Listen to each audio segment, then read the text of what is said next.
अब जैसे India independent हुआ था, सो इंडिया के कुछ स्टेट्स, उनका मूड था कि हम इंडिया से दूर जाएं, अभी भी है कुछ कुछ लोगों का, they don't want to be in India. तो ऐसा ही क्वेश्चन अमेरिका के सामने भी खड़ा हो गया, राइट। अब कॉन्स्टिट्यूशन ने एक एग्रीमेंट के जरिए स्टेट्स को ज्वाइन करवाया। क्या स्टेट छोड़ के जा सकती हैं अमेरिका में? नहीं जा सकती। आप कैसे पता?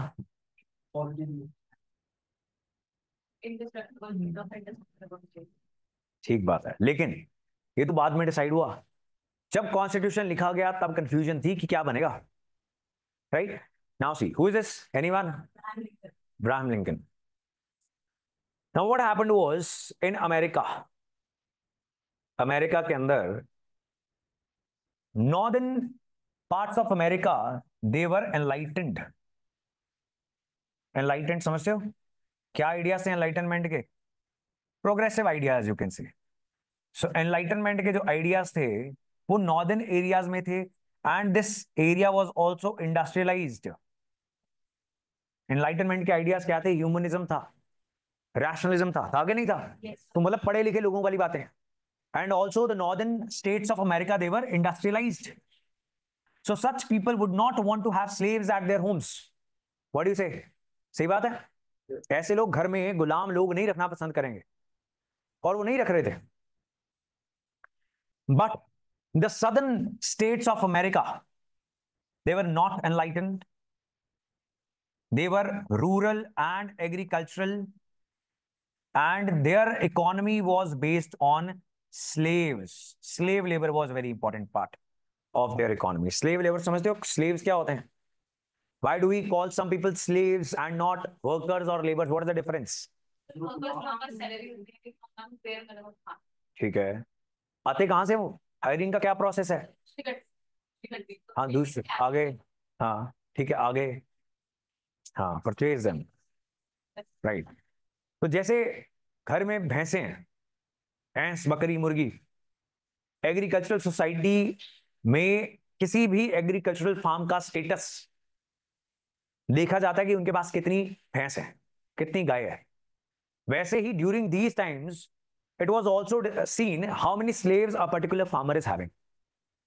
ठीक है जी। आपको आज भी ऐसे कुछ फीचर्स मिल जाएंगे जो सदर्न स्टेट्स हैं अमेरिका की, where there are cowboys. Do you know cowboys? Texas state जो है, it is like the Haryana and Punjab of America, right? Like not, this is not a good statement for Punjab and Haryana, right? Like एक behaviour की बात कर रहा हूं मैं। UP Bihar से प्रवासी आएगा, उसकी पिटाई कर दी जाएगी, और विद दिस फीलिंग कर दी जाएगी पंजाब एंड हरियाणा में कि इसमें क्या है। अगर आप किसी को क्वेश्चन करोगे ना अपने एल्डर को कि क्यों भी पीट दिया इसको, तो ये ऐसे ही ठीक रहते हैं। सही बात है कि नहीं? What kind of mindset is that? So ऐसे ही in Texas the white supremacists even today believe that anyone with non-white skin, especially the brown skin people, the black people, they are subhumans. ये evolve ही नहीं हुए हैं, ऐसी इनकी विचारधारा है, अभी भी है। अभी भी एक पर्टिकुलर फ्लैग है, कॉन्फेडरेट फ्लैग, वो लगा के घूमते हैं। आपने अमेरिकन मूवीज नहीं देखी है मुझे लगता है। एनीबडीज अवेयर अबाउट के? पता है आपको? कू क्लक्स क्लैन, ये ब्लैक लोगों को पकड़ के जिंदा जला दिया करते थे। They used to wear mask, pick up black people, torture them, burn them alive, hang the bodies on the tree, right? Because they were like, who gave you the right to be human?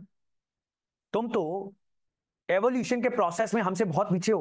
How can you sit in the same restaurant, school, college, bus as a white man is sitting? Are you getting the idea or not? ये विचार था। Plus फिर इनको खरीदा जा रहा है, अब इंडिया से भी उठा के ले गए। That is why you will find people of Indian origin in almost every country of the world, right? West Indies चले जाओ, इंडोनेशिया चले जाओ, फिजी में चले जाओ, वहां भी आपको इंडियन ओरिजिन के लोग मिल रहे हैं। मॉरिशियस की तो लैंग्वेज ही हिंदी है। ये कैसे हो गया? अफ्रीका के पास, क्योंकि यहां से उठा के ले गए। कॉन्ट्रैक्ट साइन करो कि 10 साल की मजदूरी करनी है, बहुत पैसा लेके वापस आ जाओगे, लेकिन वहां जाके बंदा समझता है कि ये तो मैं बॉन्डेड लेबर हो गया, I am not in a position to go back, right? Ku Klux Klan is a white supremacist cult that hunts colored people for sport. For sport.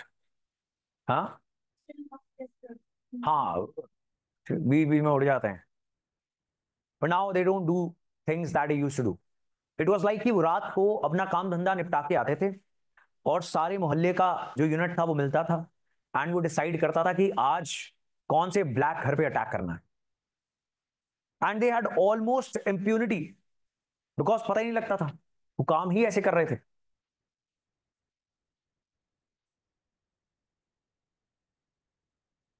Right, there are a lot of movies, actually very beautiful movies, like there is a movie 12 Years a Slave. तो उसमें एक slave couple की कहानी है, वो आपको slavery बताती है, and that is a real story, original story है. कोड़े मारे जा रहे हैं, स्किन उतार दी जा रही है, 18-18 घंटे कॉटन के फार्म्स में they are working, they are given bare minimum food.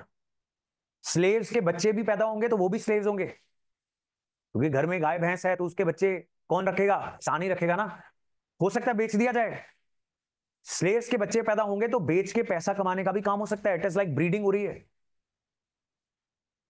So that was a scenario in the southern America, and आज भी आपको कुछ कुछ ऐसा व्हाइट सुप्रीमेसिस्ट माइंडसेट मिल जाता है. डोनाल्ड ट्रंप के बहुत ज्यादा समर्थक हैं, that is why you find Donald Trump saying crazy things. तो उसको पता है उसका voter base white Christian conservative America है. Right? So he plays to that gallery. So now the thing was, these people were demanding abolition of slavery. Right? Slavery को abolish कर देना चाहिए, and they said कि हमारी तो economy बर्बाद हो जाएगी. आज भी चाइल्ड लेबर के बारे में आप बोलोगे ना घरों में, अगर आप अमीर पॉश एरियाज में चले जाओ, of Delhi, of Mumbai, of any big city, वहां पे यू टेल द होल मोहल्ला कमेटी दैट चाइल्ड लेबर नहीं होनी चाहिए, है ना, तो भड़क जाएंगे आप पे, वो सुनेंगे नहीं बात आपकी. घर की आंटियां तो बिल्कुल नहीं सुन रही हैं कि बड़ी मुश्किल से तो मिली है लड़की, बच्चा कौन संभालेगा, है ना. रेस्टोरेंट्स में you might see the families with Tinki Pinki Chinki खुद खाना खा रहे हैं, चिंकी साइड पे बैठी हुई है बच्चा संभालते हुए. ऑफेंड नहीं होना है, पेरेंट्स को नहीं दिखानी ये सारी क्लासेस. That's the thing. अब वही माइंडसेट है, नहीं वो चेंज होता. इनको वही लग रहा था कि स्लेव अगर खत्म हो गए हम तो बर्बाद हो जाएंगे, हमारे खेतों के अंदर खेती कौन करेगा. So that was the difference. So Abraham Lincoln आ गया, इसका इलेक्शन था. ही सेड कि अगर मैं राष्ट्रपति बना स्लेवरी अबॉलिश कर दूंगा. दे सेड कि फिर हम तो निकल जाएंगे. कहां से? अमेरिका से. And that is exactly what happened. ये जीत गया इलेक्शन, यहां से वोट नहीं मिली लेकिन इनकी वोट से ही जीत गया. Now he said, now is the time to abolish slavery. Many states of the South, they said, we will create a separate country by the name of Confederate States of America. You keep United States of America अपने पास रखो. So they said कि नहीं, आपको किसने अधिकार दिया, ये तो अलाउड ही नहीं है. So the southern state said कि कहां पे लिखा नहीं अलाउड है, कॉन्स्टिट्यूशन में तो कहीं क्लियरली नहीं लिखा कि हम अलग देश नहीं बना सकते. तो यहां पर this was the constitutional loophole as well, there was this constitutional weakness, और उसका इस्तेमाल करके ये हो गए अलग. And this was the civil war. Civil war क्या होता है? गृह युद्ध. घर के अंदर ही लड़ाई हो जाना, देश के अंदर ही लड़ाई हो जाना. पाकिस्तान में सिंध स्टेट धरने लगा रही है, पता आपको क्यों लगा रही है? What is the reason? पानी. पंजाब ने पानी रोक दिया, पाकिस्तान के पंजाब ने. इंडियन पंजाब ने हरियाणा का रोका है.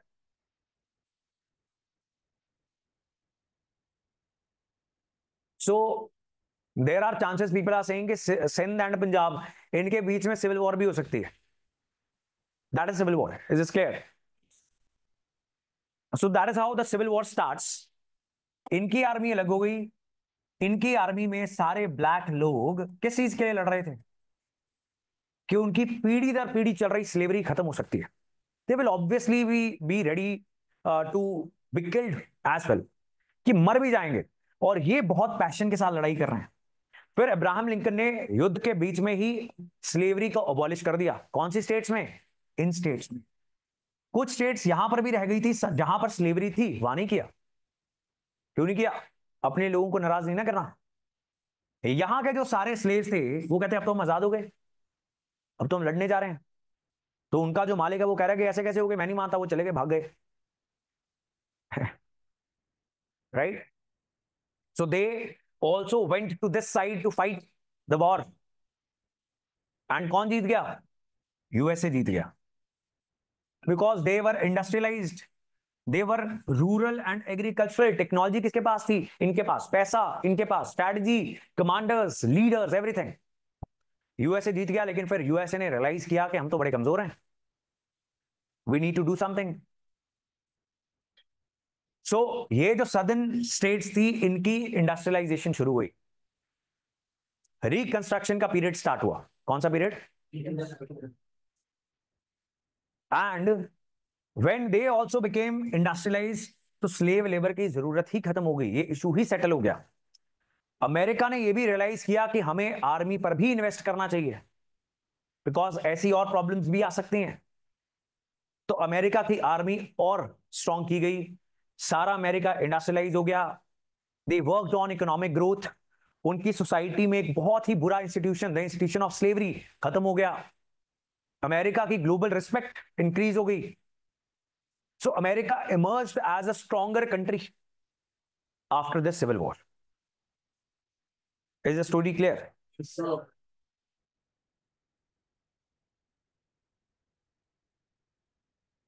So this is a completely different period than the American independence. Do you notice that?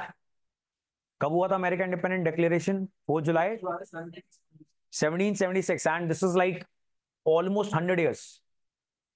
But हम ये साथ में इसलिए डिस्कस कर रहे हैं बिकॉज अमेरिकन टॉपिक है, बस। कहानी में कोई भी problem? Anyone?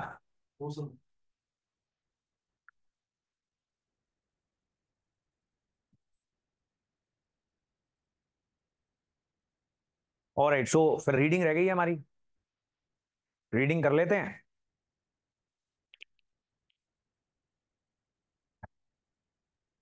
Difference between civil war and riots. Riots is a very localised term, दंगे। उसमें देश के दो हिस्से नहीं ना हुए होते, उसमें कुछ कम्युनिटीज एक दूसरे को लड़ पड़ती हैं, बस that it. So it's not very broad term, not as serious as a civil war.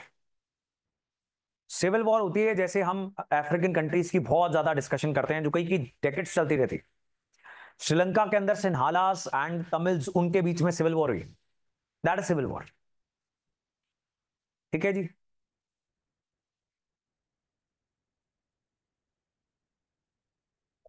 Ethnic strife, right? Manipur में दो, वही है ना, एथनिक कम्युनिटीज आपस में लड़ रही हैं। ऐसा नहीं है कि देश के दो हिस्से ही हो गए हैं। सूडान में जो लड़ाई चल रही है जिसमें आर्मी के दो हिस्से हो गए हैं, that is a civil war.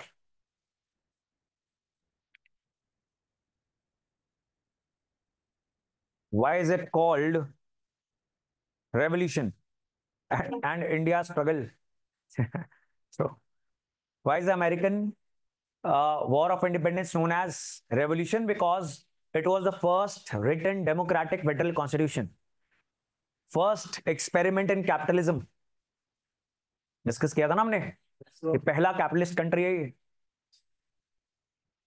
तो यहां पे जो प्रिंसिपल एस्टैब्लिश हुए उसके बाद वो सब देशों ने अडॉप्ट किए अपने अपने हिसाब से, उनको कस्टमाइज किया, including India. American war of independence का असर दुनिया पे हुआ, इंडियन वॉर का नहीं हुआ, right? And then India was not in a war against the Britishers because most of the struggle was non violent. There was no war. यहां पे वॉर हुई है, देख रहे हो आप? सो देयर इज अ वेरी क्लियर डिफरेंस। इंडियन स्ट्रगल वो वॉर नहीं थी। इनफैक्ट रिवोल्ट ऑफ 1857 को कुछ हिस्टोरियंस ने जब first national war of independence बोला, सो कुछ इंडियन हिस्टोरियंस ने ही बाद में एनालिसिस करते हुए बोला that it was not first, ऐसे और बड़े अपराइजिंग्स हो चुके थे, इट वाज नॉट नेशनल, पूरे देश में तो हो नहीं रहा था, and it was not even a war because many Indian factions, Indian Kings, they were on the side of the Britishers. यहां पे what happened in the American War of Independence was very clearly war. Every American was on one side, supported by France, and Britain को उन्होंने defeat किया in the battlefield. ठीक है जी. Revolution शब्द का इस्तेमाल करने का भाव ये था कि उसका दुनिया पे असर बहुत ज्यादा हुआ.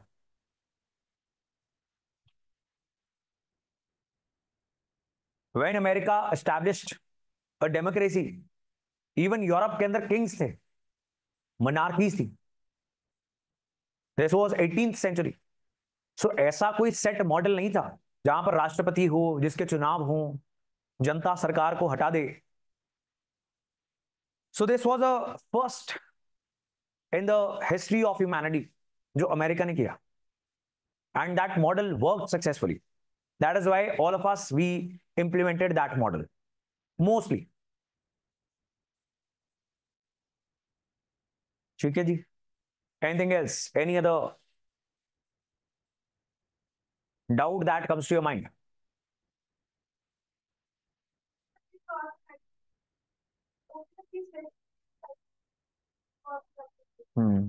वो तो अभी सिविल वॉर है ना. हाँ. सो हाँ हाँ, यहाँ पे देश के दो फाड़ हो गए हैं ना, northern states and southern states. Southern states ने अपने आप को इंडिपेंडेंट ही डिक्लेयर कर लिया, तो वहां पर इंडिया के दो हिस्से तो नहीं हो गए थे ना.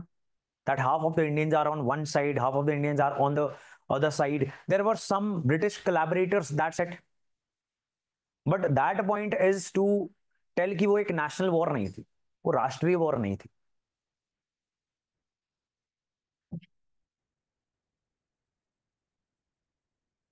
Did France take something in return for support provided by them? नहीं. फ्रांस बर्बाद हो गया और फ्रांस यहाँ पे खर्चा करके वापस गया, और फ्रेंच आर्मी ने फ्रांस के लोगों को बताया कि देखो हम क्या महान काम करके आए. फ्रांस के लोगों ने पूछ लिया कि क्या करके आए हो. दे सेड कि डेमोक्रेसी स्टैब्लिश करवाए हैं. सो फ्रेंच पीपल सेड कि हमारे पास क्यों नहीं है. ये राजा तो पागल है, यहाँ पे खाने को खाना नहीं है, वहां भेज के लोकतंत्र स्टैब्लिश कर रहा है. तो फ्रेंच रेवोल्यूशन हो गया, वो राजा राजा की गर्दनें कलम हो गई फिर. This happened. So already there was a lot of trouble going on in France. और वहां पहुंच गए हैं ये लोकतंत्र का झंडा बुलंद करने के लिए. What is the difference between caste system and slavery? बताओ, आप लोग बताओ. कास्ट सिस्टम तो आपने देखा ही हुआ है अच्छे से, नहीं देखा हुआ? हम्म.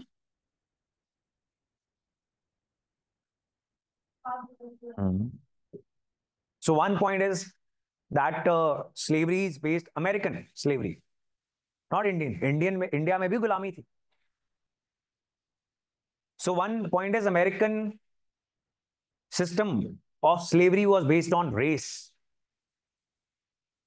What else? Caste system based on occupation? Not really. Originally it was based on occupation. ठीक बात है. But then it became based on birth. But caste system में आप किसी को गुलाम थोड़ी बना रहे हो. There was a system of slavery in India as well. Slave को आप मंडी से खरीद के लाते हो, मंडी लगती है ना. तो देयर वाज अ टाइम जब मंडी में स्लेव भी बिक रहे थे, बोथ मेल एंड फीमेल. कहां से आ रहे थे ये? जब वॉर होती थी तो उठा के लाए जाते थे और उनको मंडी में सजाया जाता था. On the basis of the strength they had, they were sold and bot.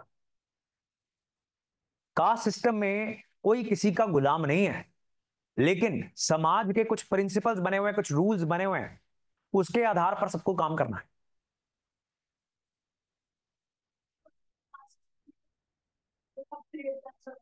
Like in theory they cannot, but otherwise they can. Caste system जो है वो चेंज हो जाता है. ऐसे स्लेवरी में भी आजादी मिल जाती है अगर मालिक लिख के दे दे, बट दोनों ही अलग इंस्टीट्यूशंस हैं.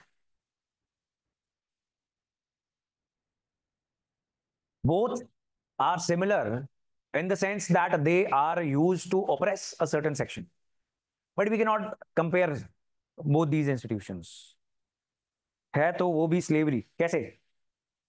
आप अपने घर पे रह रहे हो, जिस भी जात से आप हो, तो उसमें आपको किसी ने खरीदा थोड़ी हुआ है कि वो उठा के आपको आपके घर से आगे बेचा है। मेरा अगर मान लो कोई गुलाम है, उसको मैं बेच दूंगा, या फिर मैं किसी के गुलाम को खरीद लूंगा। इन कास्ट सिस्टम में व्हाट इज द सिमिलैरिटी, समझाओ तो सही। भावना में थोड़ी हम कहेंगे कि भाव मेरा ऐसा है कि वो भी तो एक बुरी चीज है, ये भी एक बुरी चीज है, दोनों सेम हो गए। We have to like justify what we are saying. Not every person from a different caste is a slave.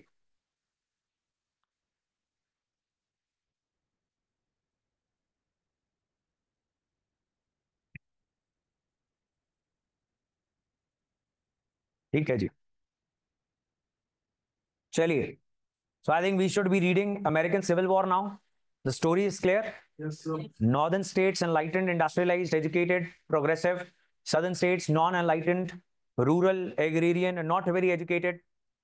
Agricultural economy in the southern states was dependent on slavery.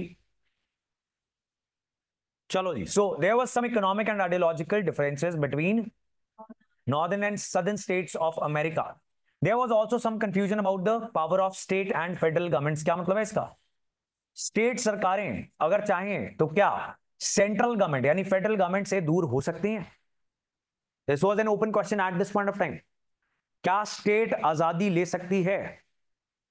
ये सवाल था, और ये कॉन्स्टिट्यूशन ऑफ अमेरिका के अंदर साफ साफ नहीं लिखा गया था। इसीलिए अमेरिकन कॉन्स्टिट्यूशन इतना इंपॉर्टेंट क्यों है? सम पीपल से कि डॉक्टर बी आर अंबेडकर ने दुनिया के कॉन्स्टिट्यूशन कॉपी पेस्ट कर दिए, ये कहते हैं ना, तो और नया क्या बना देते? पंच प्रधान रख देते नाम प्राइम मिनिस्टर का, तो कुछ नया हो जाता। Just for the sake of changing we could not have change. अब ये एक लूपहोल था जो अमेरिकन कॉन्स्टिट्यूशन में था, जिसकी वजह से सिविल वॉर हुआ। तो हमने इसे सीखा एंड हमने कोई स्कोप ही नहीं छोड़ा, बिकॉज लाइक अमेरिका, इंडिया में भी सिविल वॉर हो सकती है एंड कोई भी हिस्सा उठेगा और कहेगा मुझे भी आजादी दो। So we could not have allowed that. So that was the inspiration that Indian constitution also took. लेकिन यहां पर अभी confusion है। Then the northern states were advanced, developed, industrialized and enlightened, and only 1% of black slaves they lived in the। तो यहां पर abolition हो जाए ना हो, इनको फर्क ही नहीं पड़ रहा। किसको पड़ रहा है? जिसको मुफ्त की लेबर मिली हुई है। वो कौन है? southern states. Now their economy was agricultural and dependent on slave labor. Basically अपने प्रॉफिट्स नहीं शेयर करने पड़ रहे उनको, वो बेयर मिनिमम खाना देके पिटाई करके जैसे मर्जी काम करवा पा रहे हैं, right? People were not enlightened. Southern states were dependent on large farms which employed black slaves. जब भी लार्ज प्लांटेशंस होती हैं, वहां पर मजदूरों की हालत हिस्टोरिकली बहुत बुरी रही है। आज भी बंगाल के और दुनिया के जहां पर भी टी फार्म्स हैं, वहां के लेबरर्स की हालत आज भी बहुत बुरी है। उसके लिए भी टाइम टू टाइम विरोध होते रहते हैं। गवर्नमेंट्स उनके लिए स्पेशल गवर्नमेंट इनिशिएटिव्स लॉन्च करती हैं, right? So that has been a historical feature. तो plantation system of agriculture was there in the southern states. Slaves were a status symbol in the, जैसे मैंने आपको बताया एग्रीकल्चरल सोसाइटीज में होता ही है। पंजाबी गानों में होता है ना कि कौन से कुत्ते रखे हुए हैं, इसका भी, इसको भी ब्रैग करते हैं। सुने आपने पंजाबी गाने? सो पिटबुल रखा हुआ है, ऐसा बताते हैं, जिस जिस जानकारी का हमें कोई लाभ नहीं है गाड़ी कौन सी है, ये सब कोई बताते हैं, अपने घर की सारी बात बता देते हैं। बैलेंस शीट भी साथ में दिखाओ, हम देखें लोन कहां से आ रहा है तुम्हारा। Now see yesterday Maruti Suzuki के जो चेयरमैन हैं, he said that only blank percentage of Indians can afford a car. Guess करो कितने परसेंट? गाड़ियां ना। अभी रिसेंटली क्या हुआ, पिछले 10 साल में सेफ्टी फीचर्स एनहांस करना जबरदस्ती कर दिया सरकार ने। यू विल सी कि 4-5 जितनी भी सीट्स हैं, हर जगह पे सीट बेल्ट डालनी पड़ेगी। नहीं तो वो गाड़ी शोर मचाती रहेगी। एयर बैग्स होते हैं, क्रैश टेस्ट और स्ट्रिक्ट कर दिए, नहीं तो बेचने की ही अनुमति नहीं है। पहले ऐसा नहीं था। तो now the cars have become expensive. After the cars have cross the 10 lakh mark, companies are saying कि 10 लाख से नीचे गाड़ी का दाम रखना बड़ा मुश्किल हो गया हमारे लिए। और जैसे ही 10 लाख क्रॉस किया गाड़ियों के दाम ने, this is the new figure as per Maruti Suzuki chairperson, he says only 12% of Indians can afford a car and we can not help it. Inequality की figures are shocking in this country. If you earn 1 lakh rupees per month, you're top 10% of Indians. Can you imagine that? बाकी 90% क्या कर रहे हैं फिर? They are hand to mouth, right? So now only 12% Indians, तो क्या car companies की sales ही ऊपर नहीं जा रही, वो हैंग हो गई, स्टैग्नेट हो गई हैं. So that is what inequality does to any economy. और like if you go to Ludhiana, वहां पे डिफेंडर्स को पता नहीं कहां से कौन लेते जा रहे हैं. हाँ हाँ हाँ, एग्जैक्टली एग्जैक्टली, ऐसे ही हर बंदा ही लेता जा रहा है. तो ये क्या चक्कर है? यहां पर रेड्स होनी चाहिए, इस शहर में हर घर में रेड होनी चाहिए.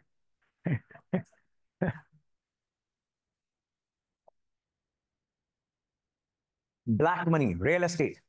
आप देखते हो कितने अपार्टमेंट्स बन रहे हैं मोहाली में, लुधियाना में, जलंधर में. कौन खरीद रहा है? इतने तो लोग नहीं रहने वाले. लेकिन अपनी ब्लैक मनी कहां पार्क करें, ये समझ में नहीं आ रहा. कितना समय घर में कैश लेके घूमेंगे. तो उसमें क्या होता है, रजिस्ट्री होती है 10 लाख की, प्रॉपर्टी होती है 50 लाख की, 40 cash. So your black money gets hidden and stored in the real estate, right. फिर सरकार जागती है. चंडीगढ़ में उन्होंने सर्कल रेट्स बढ़ा दिए, तो जो व्हाइट में पैसा देना पड़ेगा वो इतना ज्यादा हो गया, प्रॉपर्टी बिकनी ही बंद हो गई. जिनकी थी उनकी ही रह गई है अब, right. So all these things are going on. This is a very problematic thing in the country. तो क्या सोल्यूशन होगा इसका? Per capita incomes need to go up real fast, और वो मैन्युफैक्चरिंग के बिना नहीं हो सकती है. Manufacturing is very important and India में मैन्युफैक्चरिंग ग्रो नहीं कर पा रही. I took the example of Ludhiana. Why do people are driving defenders like Maruti? Manufacturing, मतलब पुरानी वेल्थ है, पुराने मैन्युफैक्चरर्स हैं, नया तो कम ही हो रहा है. Manufacturing is needed. चलिए जी. So southern states they were dependent on large farms and यहां पर ब्लैक स्लेव्स थे. Slaves were status symbol. Now north के अंदर जो एनलाइटेंड लोग थे, जिनकी विचारधारा ह्यूमनिस्ट थी. What was humanism? Right. Humans were the centre of their own universe. भगवान जरूरी नहीं है, इंसान पहले. सो यहां पर भी वही हो रहा है कि nothing is important, human beings are important. So north के स्टेट से स्टार्ट हुई स्लेवरी को अबॉलिश करने की movement. Obviously southern states hated these. पढ़े लिखे लोग, पढ़े लिखे लोगों के चोचले हैं. दे सेड इनको नहीं पता खेती बाड़ी करना कितना मुश्किल है, हम ना होते तो ये खाना ना खाते. ऐसे होता ना, तो बस ऑफेंड हो गए. Movement demanded that slavery should not be extended to the new western territories. So northern states ने कहा कि चलो ऐसा कर लो कि जो नई नई स्टेट्स शामिल कर रहे हैं हम यूएसए के अंदर, वहां पर स्लेवरी नहीं होनी चाहिए. जहां पर है वहां पर रहने देते हैं अभी for now, right. That was a compromise. आपको याद होगा कि जब अमेरिका बना था, एपलेशियन माउंटेन्स के बियॉन्ड सेटलमेंट बैन थी. तो वंस अमेरिका गॉट इंडिपेंडेंट, नई नई स्टेट्स बनती जा रही हैं. यूएस कांग्रेस कानून बनाती है कि नई स्टेट आ गई जी, इसकी ऐसी पार्लियामेंट होगी and so on. Now this was a compromise, this was a very important compromise. क्या है ये? वेस्टर्न जो नई स्टेट्स बनेगी वहां पर स्लेवरी नहीं होनी चाहिए. South feared that abolition of slavery is going to kill their economy. Southern states को ऐसा लग रहा था. Now see, Missouri compromise was very important. So आपको ये तो पता क्या होते हैं धरती पर? What are these lines called? Latitudes, also known as parallels. America में इसको बोलते हैं parallel. Whatever the number is, they use parallel. So now this Missouri Compromise between the northern states and southern states said that the slavery will not be extended to the states beyond 36 parallel. तो एक line draw कर ली उन्होंने American territory में. If this is north America, they said कि इसके beyond नहीं जाएगी. मिसरी compromise हुआ 1820 में. ठीक है जी, बढ़िया बात है. बट फिर दो नई स्टेट्स बनी, कांसास एंड नेब्रास्का. यहां पे भी स्लेवरी लगा दी इन्होंने. सो द मिसरी कॉम्प्रोमाइज, अगर इसको रिस्पेक्ट किया जाता तो शायद ये सिविल वॉर नहीं होती. But with the passage of Kansas Nebraska act, US Congress ने इस कॉम्प्रोमाइज को तोड़ दिया. Questions, anyone, any questions? So new states by these names. तो हर नई स्टेट जो बन रही है उसके लिए यूएस कांग्रेस एक कानून पास कर रही है. इस कानून में यह होना चाहिए था कि as per the Missouri compromise slavery will not be allowed in these new states. But ऐसा नहीं था. तो यूएस कांग्रेस ने ही इस कॉम्प्रोमाइज को रीच कर दिया. तो नॉर्दर्न स्टेट्स जो थी, they went to the supreme court and a very famous case, Dred Scott. If you were reading newspapers in the last 2 months, तो ये दोबारा न्यूज में आ गया था. अदरवाइज ये वर्ल्ड हिस्ट्री में पढ़ा जाता था. This was not very important. Now for the next 1, 2, 3 years this is important. Dred Scott. Dred Scott case में सुप्रीम कोर्ट ऑफ अमेरिका ने कहा स्लेवरी ठीक है, रहने दो, नथिंग इज रॉन्ग. अमेरिका में there is a huge problem कि वहां पर जो जजेस हैं वो भी राष्ट्रपति लगाता है, राइट? तो जो राष्ट्रपति है वो अगर बहुत ही कंजर्वेटिव आ जाएगा तो अपनी जैसे विचारधारा के जज भी लगा देगा. और वही हुआ, लगा दिए गए. And in the Dred Scott case Supreme Court ने ये कॉम्प्रोमाइज ही उठा के बाहर मारा कि ठीक है, स्लेवरी चलने दो. इज दिस क्लियर जी? अब now the northern people they were fed up. वो अपनी विचारधारा में इतना स्ट्रांगली बिलीव करते थे कि वो वायलेंट ऑर्गेनाइजेशंस भी बना के बैठे हुए थे. वो रेड्स करते थे सदर्न स्टेट्स में जाके, उनके खेतों से स्लेव्स को आजाद करवाते थे,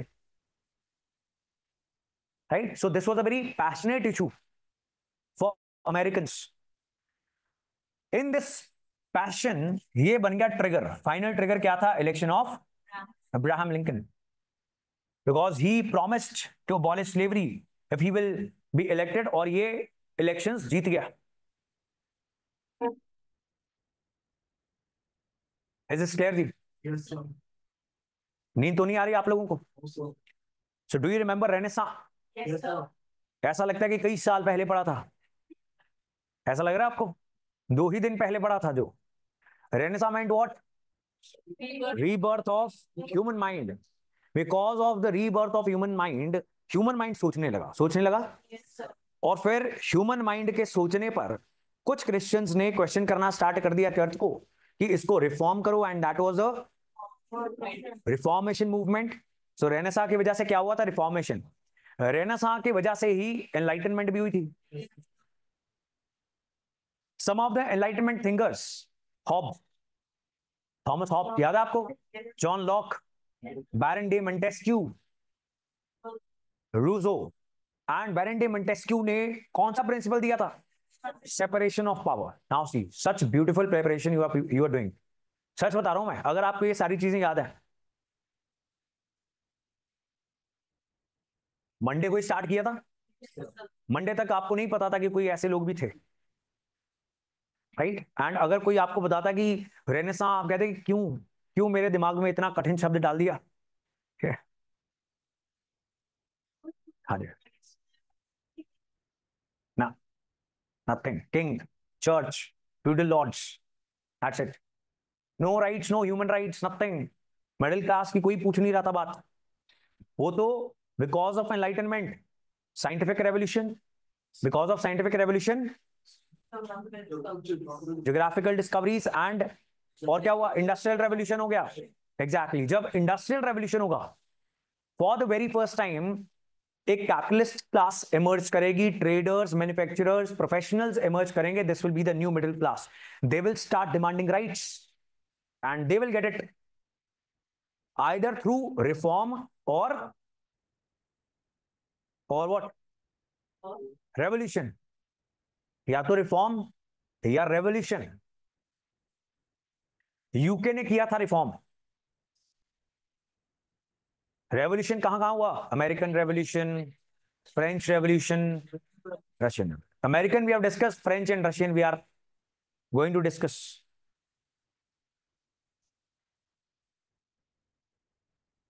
इज दिस क्लियर जी? देन अमेरिकन रेवोल्यूशन में एनलाइटनमेंट थिंकर्स के आइडियाज ने कैसे कंट्रीब्यूट किया है, अगर आपसे ये पूछा जाए? हम्म, सेपरेशन ऑफ पावर, बिल्कुल सही बात है। हाँ, सोशल कॉन्ट्रैक्ट, कि एक राजा क्यों हो, बिल ऑफ राइट्स ऑल्सो। सो एक राजा क्यों है, डिवाइन थ्योरी को तो रिजेक्ट कर दिया हमने। हमें क्या चाहिए? सोशल कॉन्ट्रैक्ट, कि जब तक राजा काम कर रहा है तब तक रह रहा है, नहीं तो चलिए आगे।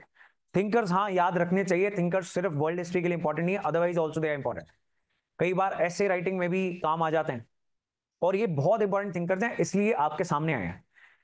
वर्ल्ड हिस्ट्री की बहुत ज्यादा वेटेज नहीं है, इसलिए बहुत फिल्टर्ड डाउन आपके सामने आता है, बहुत कम चीज आप पढ़ रहे हो। तो जो भी चीज आपके सामने आए, that is important. In your free time you can also search for the important topics on Wikipedia. Important topics कौन से जो बार बार पूछे जा रहे हैं? Like the world wars, industrial revolution.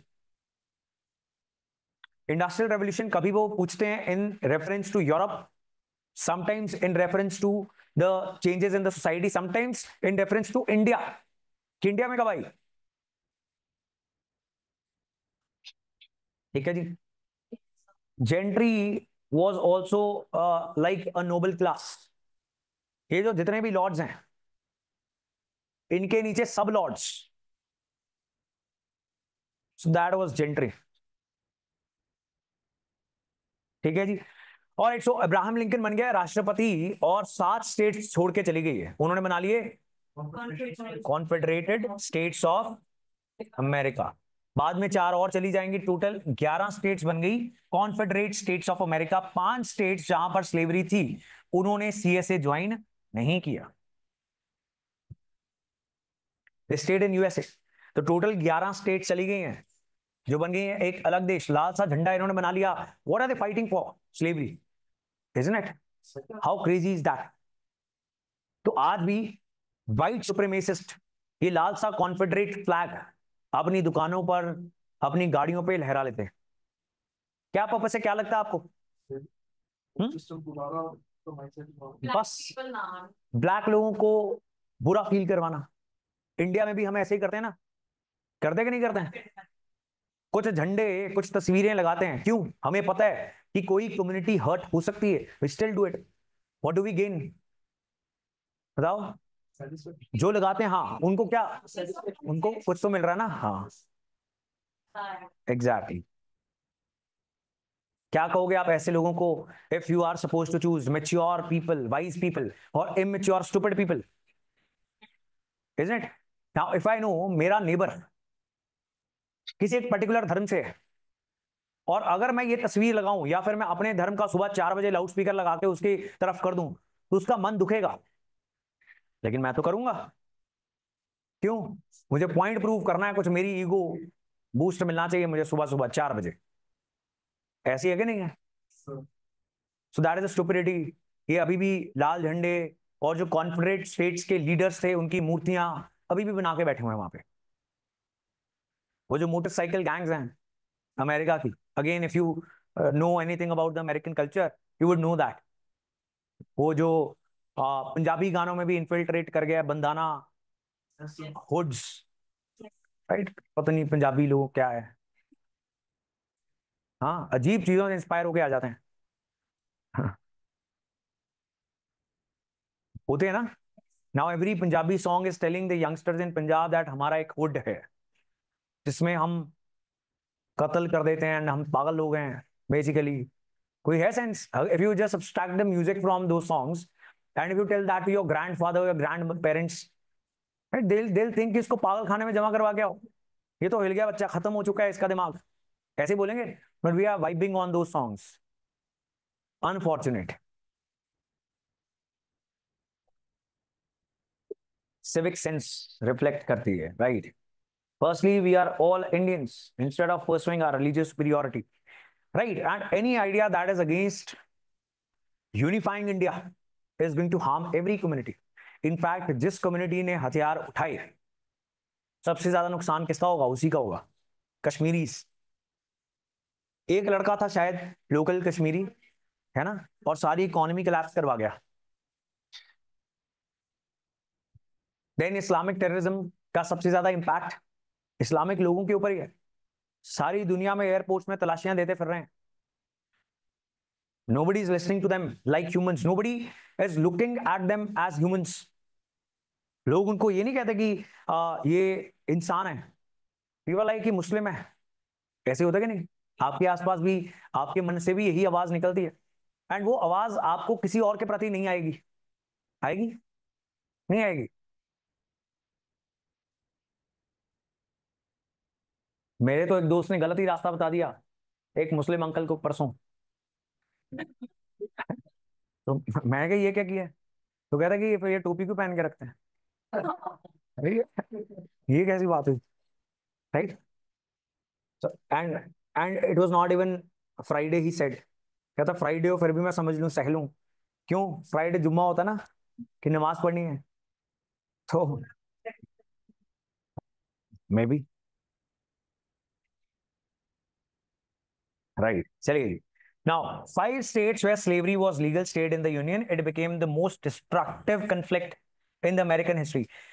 इस समय तक अमेरिका ने फोकस किया सिर्फ ग्रोथ और डेवलपमेंट के ऊपर।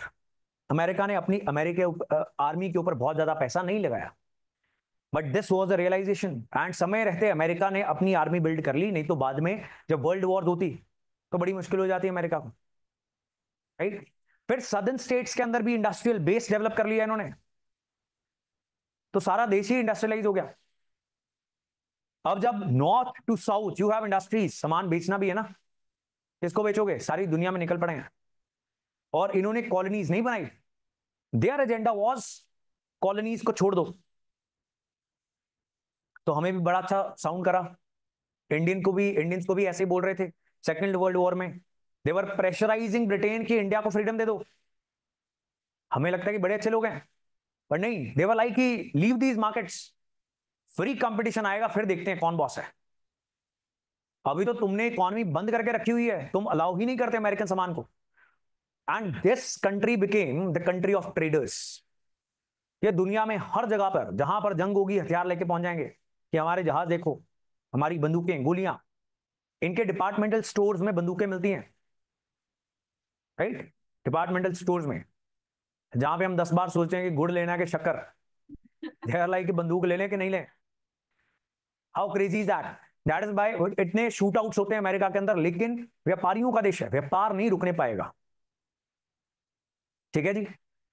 सो now before this there was confusion over the issue of secession. क्या होता है सेसेशन? क्या होता है? To secede a country means to leave the country. Is it clear? Both sides had different view. Lincoln ने proclamation कर दी emancipation की। What is emancipation? जब गुलामों को आजाद कर दिया जाता है उसको बोलते हैं emancipate.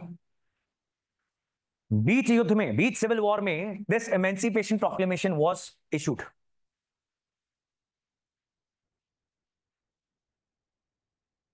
I told you the consequence. इसका कॉन्सिक्वेंस क्या हुआ?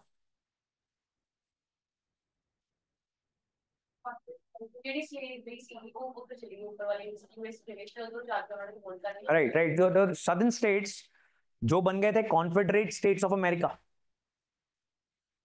वहां के स्लेव्स को आजाद कर दिया। तो वो स्लेव्स वहां पर लड़ रहे हैं अपनी मालिकों के साथ। सो एनीवे जो इकोनॉमी थी सदर्न स्टेट्स की, वो और इंस्टेबलाइज कर दी, राइट? इंडस्ट्री तो वैसे नहीं है, पैसा भी नहीं है, इंफ्रास्ट्रक्चर भी नहीं है। So they were already fighting a lost battle. और इसमें ब्लैक लोगों ने और बढ़ चढ़ के हिस्सा लिया कि बस अब तो आजादी मिल गई, एक बार यूएसए जीत जाए। सदर्न स्टेट्स हार गई, अमेरिका जीत गया, अमेरिका के इंटरनेशनल रेपुटेशन ग्रो कर गई। Now America can take the moral stand that we are the first democracy the first country जिसने principles of liberty, equality, fraternity को असल में इंप्लीमेंट किया। हमने स्लेव्स को भी लिबर्टी प्रोवाइड कर दी और इक्वालिटी भी प्रोवाइड करेंगे। This civil war ended in 1865। USA जीत गया। Abraham Lincoln like every other leader in America assassinate हो गया। मार्टिन लूथर किंग जूनियर भी आएगा एक। अभी क्या हुआ है, अभी तो स्लेवरी अबॉलिश हुई है, ब्लैक लोगों को वोट का अधिकार नहीं मिला, सेम बस में बैठने का अधिकार नहीं मिला। There were all white schools in America and schools for everybody else.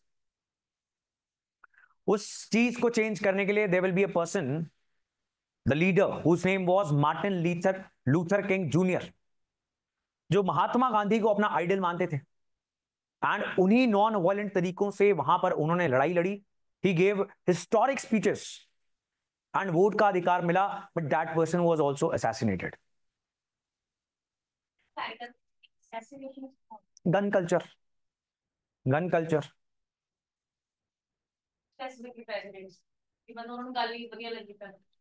Exactly. Now this is like you are fighting against the people who are white supremacists, जिनको लग रहा है कि हम सुपीरियर रेस हैं। ये सब ह्यूमन इंसेक्ट लाइक क्रिएचर्स को हमारे साथ लाकर किसने बिठा दिया।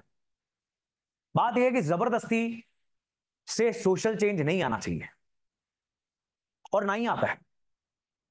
अगर आज भारत सरकार जबरदस्ती दहेज बंद करने लग जाए, शादियों से पहले शादियों पर रेड मार के, करती कभी पुलिस ऐसा? कभी नहीं करती। कर तो सकती है, लेकिन जबरदस्ती सोशल रिफॉर्म बहुत गंदा रिएक्शन लाता है। लोगों को लगेगा कि हमारे धार्मिक कस्टम्स के अगेंस्ट हो गई है सरकार, इसको मार देना चाहिए। गवर्नमेंट सिर्फ चाइल्ड लेबर पर जाकर इंटरफेयर करती है अगर उसे समय रहते पता लग जाए, वो भी अगर चाइल्ड मैरिज हो जाए तो गवर्नमेंट कुछ नहीं करती। यहां पर it was like a forced social change, may be it was needed, but many people, many historians, they called this a needless war, कि इसकी जरूरत नहीं थी। नेचुरली सोसाइटीज प्रोग्रेसिव हो जाती हैं, एनलाइटेंड हो जाती हैं, इंडस्ट्रियलाइज हो जाती हैं, सो दे सेड कि नेचुरली ही स्लेवरी खत्म हो जाती है। This was a needless war, इसकी जरूरत नहीं थी। The opposite camp says, how can you even say that एक आधी जनरेशन को स्लेव रहने दो, अगली तो हो ही जाएगी ठीक। ये कोई छोटी बात थोड़ी है।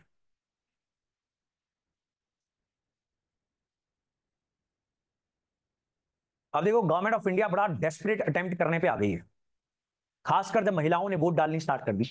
गवर्नमेंट ऑफ इंडिया ने 33% रिजर्वेशन लोकसभा में ही लगा दी। It's a big thing. 33% at least bare minimum member parliaments जो देश के कानून बनाते हैं वो महिलाएं होंगी। बड़ी ट्रबल होने वाली सोसाइटी में, यू कैन नॉट इमेजिन। कौन सा घर बोल रहा है अपनी बहू को और बेटी को जाओ राजनीति करो? कोई नहीं बोल रहा। इस घर में सीट आ गई और जाने वाली है, सिर्फ वही बोल रहा है कि यहां पे कोटा लग गया है। सो इन रूरल एरिया तो बहुत ही जबरदस्त डिस्टर्बेंस हो जाएगी इस चीज को लेकर। Things are going to go crazy. अगर अभी भी कोई भी अगर महिला राजनीति ज्वाइन कर ले, उसका कैरेक्टर ऑलमोस्ट असैसिनेट हो ही गया समझो। हाँ, बिकॉज उसी के पार्टी के वर्कर आसपास खड़े हुए बोलते रहेंगे कि चंगा थोड़ी लगता है। हाँ, कार कार बच्चे बच्चे कौन देखेगा, रोटी कौन बनाएगा, एहो जियां जनानियां दे पति, एक्सेट्रा एक्सेट्रा, बेचारे भुखे बैठे होंगे ने। ये है ना? है हाँ, वो वही कहती है, जो लीडर होती है वो वही कहती है, उसके कानों में बात चली जाए, वो कहती है आप बना लेना। सही बात है।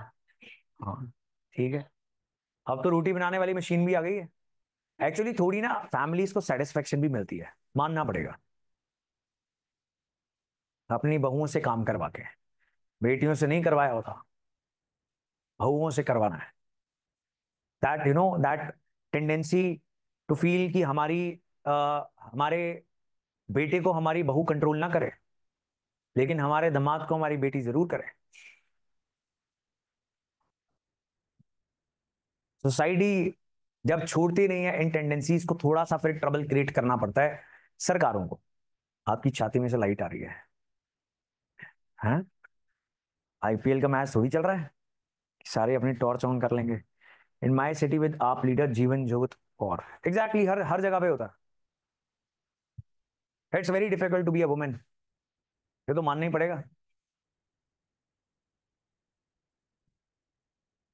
And it is very difficult to be a person who is against slavery and who himself is not a slave. तो वो कौम का गद्दार हो गया ना, तो उसको गोली मारेंगे, असैसिनेट कर देंगे. Any Sikh who stands up today and speaks against Gurpatwant Singh Pannu और अमृतपाल, उसकी जान को खतरा हो जाता है नेचुरली. हो जाता है कि नहीं होता? Any Hindu who stands up and says that I am against the idea of Hindu राष्ट्र, नहीं होना चाहिए, तो हो गया भाई, ध्यान से ही निकलो फिर बाहर उसके बाद. हालांकि all these people are talking sense, they are doing the right thing. Doing the right thing is a revolutionary thing. That is a problem, क्योंकि समाज को अच्छा नहीं लग रहा. चलिए जी. Now the USA, that is the northern states, won because they were more industrialized, advanced and had a better equipment, weapons and especially leaders. More than the war, consequences of the war were important. So that is why ये पूरी दुनिया में पढ़ी जाती है. USA दुनिया का सबसे ताकतवर मुल्क बन गया. Period of reconstruction started. So this phase was about industrialization of the southern states. USA ने अपनी मिलिट्री को स्ट्रेंथन किया. यूएसए ने अपने कॉन्स्टिट्यूशन को अमेंड किया, जहां पर ये साफ साफ लिख दिया कि देश से टूटना अलाउड नहीं है. देन द इमेंसिपेशन प्रोक्लेमेशन, उसको भी कॉन्स्टिट्यूशन का एक हिस्सा बना दिया गया. It became the 13th amendment of the American constitution. Is the story clear? Where is this leader Jeevan Jot Kaur, ये कहाँ गई है? एक तो सारे नए लीडर्स आ गए हैं, कोई पता ही नहीं लग रहा कौन एमएलए है कौन वर्कर है. अभी सारे किसान लीडर्स के पीछे पड़ गए हैं आम आदमी पार्टी के, देखा आपने? गालियां दे रहे हैं. ठीक है, बढ़िया है, कुछ तो अच्छा किया. Amritsar, okay, the NGO founder, right. America became an indestructible union of India. क्या है ये? यहां पे हमने इतनी फ्लेक्सिबिलिटी रखी हुई है कि स्टेट्स को चेंज वेंज करना हो तो हम कर सकते हैं. Now America was a better democracy, that's it. This is American civil war.